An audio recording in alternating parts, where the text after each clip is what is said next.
2030 সালের মধ্যে বৈশ্বিক ম্যান মেড ফাইবার বা কৃত্রিম তন্তুর পোশাক বাজারের 12% দখল করার সম্ভাবনা রয়েছে বাংলাদেশের।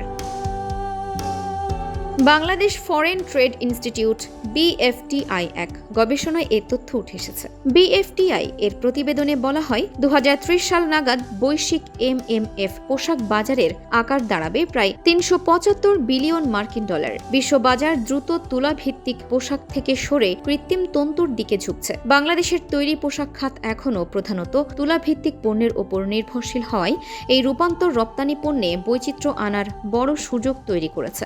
গবেষণায় বাংলাদেশকে MMF উৎপাদনের আঞ্চলিক কেন্দ্রে পরিণত করার একটি রোড ম্যাপ তুলে ধরা হয়েছে।